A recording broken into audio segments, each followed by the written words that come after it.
Monsieur Roca, merci d'accepter de répondre à différentes questions. Quelques questions. D'abord parce que vous avez Nice au cœur et c'était important. Oui. Luz Sorgentin parce que c'est l'histoire de Nice. Et puis on est assez friand. Et puis à l'heure actuelle, c'est vrai que dans des circonstances sanitaires un peu compliquées, de permettre quand même à nos seniors et aux Niçois en général de se changer les idées, de plonger dans des affaires et en même temps de découvrir un peu l'histoire de Nice et les dessous. Donc merci de nous accueillir, de répondre à nos questions et puis de nous faire vivre un peu et de nous faire vibrer. Eh bien, c'est avec plaisir que le Sorgentin vous accueille, moi par la même occasion, et vous allez me poser des questions, donc ça tombe tout à fait bien, puisqu'il s'agit d'un ouvrage où nous évoquerons des enquêtes, et des enquêtes de police, donc on sera tout à fait dans le milieu.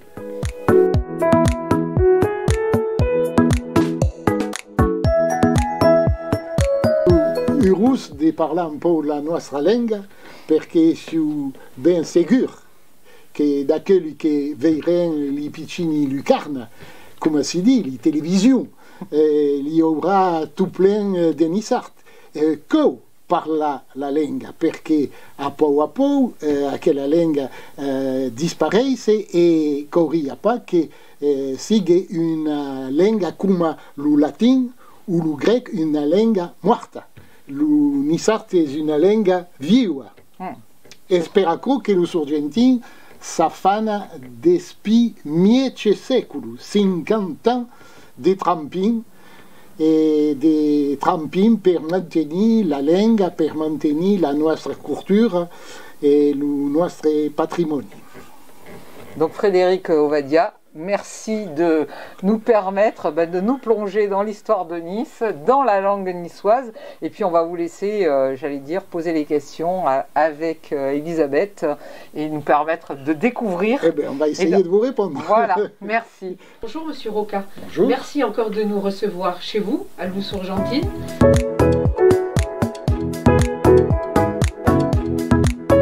Vous commencez, comme c'est un livre sur des affaires policière, vous commencez par me questionner. Alors, pour moi, l'individu, l'auteur, j'ai été, après avoir été enseignant, après avoir été inspecteur au rectorat, etc., surtout, actuellement, et depuis quelques années, directeur de la revue Le Sorgentin. Bon, c'est une revue qui a un demi-siècle d'existence, et il serait vraiment trop long de retracer l'histoire du Sorgentin. Nous avons 244 numéros qui témoignent de cette histoire qui a eu ses hauts, ses bas, ses aventures, mais qui est toujours bien vivante. Alors, concernant plus particulièrement ce livre, je crois qu'il faut en faire un peu, donner quelques traits sur la genèse du livre. D'abord, ce livre, j'ai mis 8 ans pour l'écrire. C'est pas courant, ça. Un auteur qui met 8 ans pour écrire le livre. Mais je l'ai écrit parallèlement à mon travail au Sorgentin et mon travail à Nice Matin. Pendant longtemps, pour Nice Matin, j'ai tenu une rubrique sur les faits divers, en dehors de la rubrique sur la langue niçoise. Et puis, pour le Sorgentin, j'ai été amené à faire des recherches dans la presse, des recherches aux archives, etc. Ce qui fait que, au fur et à mesure, je découvrais des affaires, et à ce propos, je disais, mais finalement, Nice, nous aussi, on a eu nos affaires, et peut-être qu'il serait bon, à un moment, à cette époque-là, je n'avais pas d'idée du laps de temps qu'il me faudrait, mais il serait bon peut-être que les gens aient une autre idée de cette baie des Anges merveilleuse. Par ailleurs, illuminer cette vie douce, cette vie parfois mondaine, etc. Mais nous aussi, nous avons eu notre femme coupée en morceaux dans une malle. Nous aussi, nous avons eu nos hold-up à la Poste-Thiers ou ailleurs, nous aussi, nous avons eu nos souteneurs qui ont défrayé la chronique parisienne. Alors, peut-être que les gens seraient intéressés par ces petits ou grands faits divers.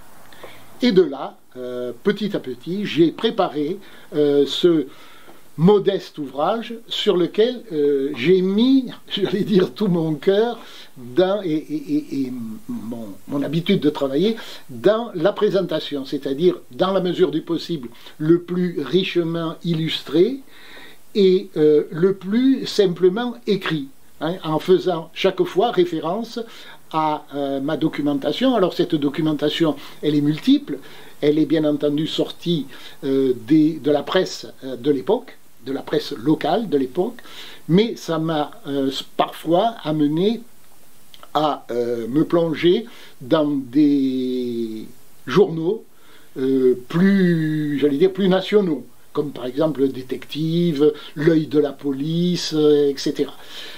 Et là, j'ai trouvé qu'on faisait aussi référence à Nice.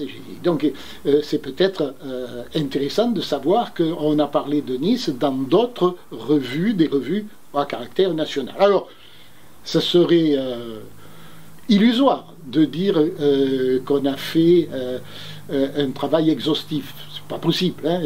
On ouvre le journal, il y a toujours des affaires intéressantes. Donc, avec ma propre personnalité, mon propre goût, j'en ai sélectionné un peu plus de 25, je crois. Il y a 26 affaires que j'ai casées dans ce petit ouvrage que j'ai intitulé « Affaires suivantes ». Non, pardon, non pas pour parodier une émission de télé, mais j'y ai ajouté un pluriel pour montrer qu'on ne parlait pas que d'une seule affaire, mais qu'on parlait de plusieurs affaires à cheval entre le 19e et le 20e siècle.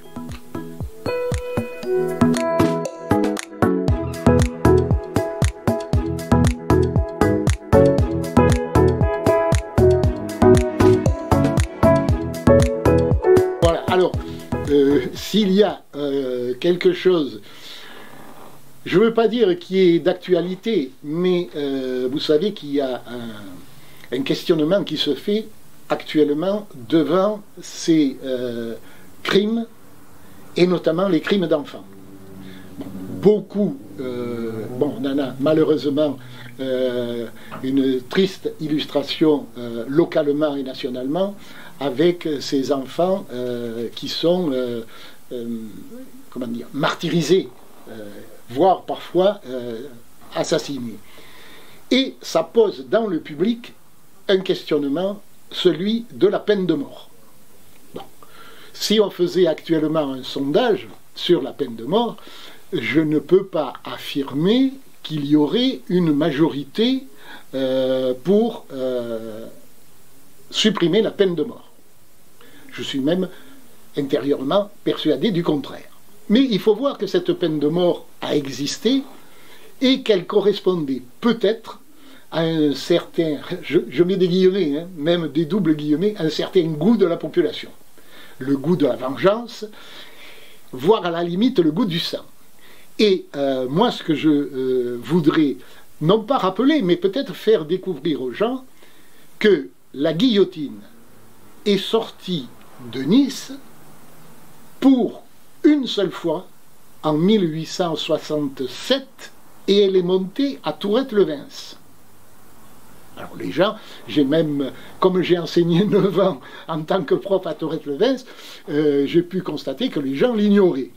Et pourtant, c'est un fait qui a été plus que important dans la vie sociale de Nice et de sa région, parce que ça a représenté pour cet événement un véritable spectacle. Je ne vais pas rentrer dans le détail, les gens qui sont intéressés pourront soit me demander, soit éventuellement voir la presse de l'époque, mais si on considère que la peine de mort devait être exécutée sur les lieux du crime, on a jugé que une femme avait été accusée de parricide, elle avait tué son père, Et elle a été, à la suite d'un procès, bien sûr, où en un premier temps elle a commencé à parler d'inceste, et puis en fait c'était pas vrai. Et elle l'a tué pour des histoires bassement matérielles, d'argent. Et l'exécution devant avoir lieu à 5 h du matin, commencé à 5 h du matin, la population niçoise est montée en calèche la veille au soir. À partir de 8 h du soir, la route entre Nice et Tourette-le-Vins était une suite de voitures et de calèches. Les gens montaient au spectacle. Ils sont montés au spectacle, attendant l'arrivée du fourgon qui amenait la prisonnière des prisons de Nice au port jusqu'à Tourette-le-Vins. Bon, et là, ça a été un spectacle comme tous les spectacles. Je dis tout de suite, j'ai jamais assisté à une mise à mort de cette façon, vu que ça avait été supprimé, mais un spectacle absolument atroce. Parce qu'on avait des gens qui criaient, il y avait des gens qui criaient à mort, il y avait des gens qui se bousculaient pour aller récupérer un peu de sang de la condamnée, mettre sur un mouchoir, ça portait, paraît-il, bonheur, etc. Enfin, la guillotine sort de Nice une seule fois pour guillotiner une femme. La seule femme qui a été guillotinée. Par la suite, il y a eu quelques exemples de femmes, j'en parle, quelques exemples de femmes qui ont été guillotinées, mais dans notre région, ça a été une première et heureusement une dernière pour les femmes, hein, puisqu'après, on a eu l'aventure terrible de cet assassin, Brice Galoff, alors je ne sais pas si on le voit derrière, qui est passé au bois de justice, quelqu'un qui était complètement dérangé, hein, et qui avait commis des crimes et qui avait échappé à la poursuite de la police en tuant un jeune qui s'était aussi lancé à la poursuite. Donc, pour moi, c'est le premier événement que je citerai. Bon, bien sûr, à l'époque du Moyen-Âge, il y a eu des crimes affreux, mais là, c'est un peu, j'allais dire, un peu institutionnel. Voilà.